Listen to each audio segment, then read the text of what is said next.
I think I speak for all Americans when I say my reaction to Trevor Noah being picked as the new host of The Daily Show was, who? The South African comedian doesn't have much of a profile here in this country after a grand total of 3 appearances on Jon Stewart's program where he has taken some swipes at America. Not a single head of state went to Nigeria after the January attacks, not even Obama, and he's African. Well, he's African-American. He was not born in Africa, born in Hawaii. Oh, yeah, right. Yeah. But now Noah's being smacked around for a series of insensitive jokes he posted on Twitter, especially those denigrating Jews, women, and yes, African Americans. Check it out. Almost bumped a Jewish kid crossing the road. He didn't look before crossing, but I still would have felt so bad in my German car. Oh yeah, the weekend people are going to get drunk and think that I'm sexy. Fat chicks everywhere. Noah defended himself with this tweet: to reduce my views to a handful of jokes that didn't land is not a true reflection of my character nor my evolution as a comedian.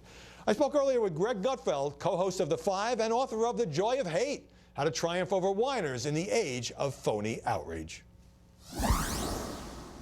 Greg Gutfeld, welcome. Thank you. Thanks for having me. As an aspiring comedian, Greg, do you have some sympathy for a comic who suddenly under fire for offending this group or that group based on jokes from years past? Well, first, I have to correct you. I'm neither a comedian or an aspiring comedian. I take offense to that. A comedian you play actually... one on TV. No, a comedian actually gets up on stage and tells jokes. I don't do that. So do you think the outrage about these jokes is a little over the top?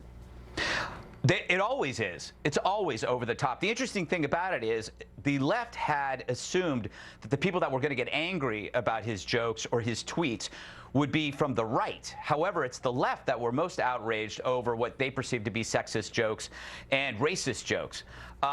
They miss the fact that they are actual jokes. But it raises 2 disturbing elements about Twitter. One, it's a great place for manufactured outrage. It's the place to go if you're bored and you want to get angry about something. And then that if you've been drinking. Yeah, exactly. I think that was directed at me. But it only lasts 48 hours. People get really, really angry. They demand a scalp of contrition, and then they move on to somebody else. And Howie, it's going to happen to you. It's happened to me. It happens to everybody. And that's why we got to say enough. We have to declare a truce on phony manufactured outrage. I wrote a book on it called Joy of Hate a couple of years ago. I thought it was reaching its peak back then.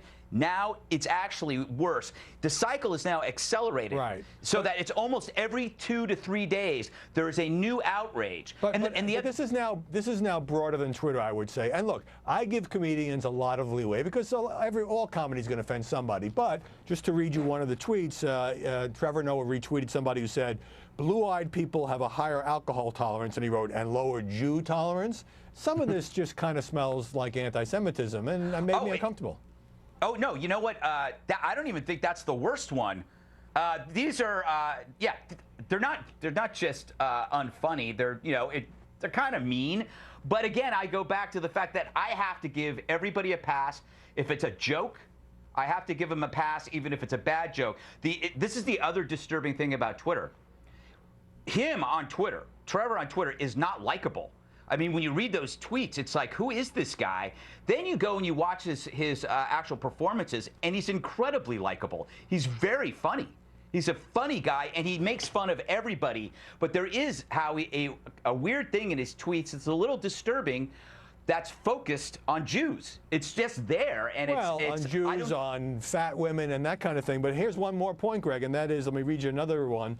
When flying all over the middle of America, the turbulence is so bad, it's like all the ignorance is rising through the air. Now, here's a guy who's from South Africa. He's an outsider. Right. Risky to be kind of taking all these shots at the U.S. of A.? Oh, I don't care if you're an outsider. I mean, I moved to London to edit Maxim, and I was making, I did that for a living. However, the problem with that joke isn't that he's from South Africa. It's because it's so predictable. Yeah. It was like he was checking off the litmus, box of what makes an accessible or successful comedian on Comedy Central make the assumption that Americans are ignorant racists and basically make jokes about Israel, because he does that into it. Right. Those are acceptable in the liberal intelligentsia, the people Right. that watch The Daily Show. Let me sneak in a last question, which is, Sure. you know, Trevor Noah has put out a sort of a defensive statement, Comedy Central the same. Shouldn't this guy, when this is his introduction to America, come out, do a couple of big TV interviews, try to diffuse this thing with a little humor? Shouldn't he put on his big boy pants and face the music? I don't know. You know what? Here's the irony of this, Howie. I am defending this guy because he made some really bad jokes. When he's in his new job, I doubt he will ever return the favor to me because I work at Fox News. The moment I screw up or I say something that can be taken out of context, he's going to step on my drowning head. So I like to think that I'm doing the nice thing by saying, give this guy a break. He's young. He's made some stupid tweets. By the way, Twitter is really dumb. You're not even being paid for it. I do it. I come home after work. I have 3 glasses of wine. I get on Twitter. The next day I wake up and I go, what did I do? All right, so what did I you're do? defending his right to skewer you in the future. Got to go. Yeah, I'm defending his right to condemn me. Greg Gutfeld, thanks very much for joining us. Thank you.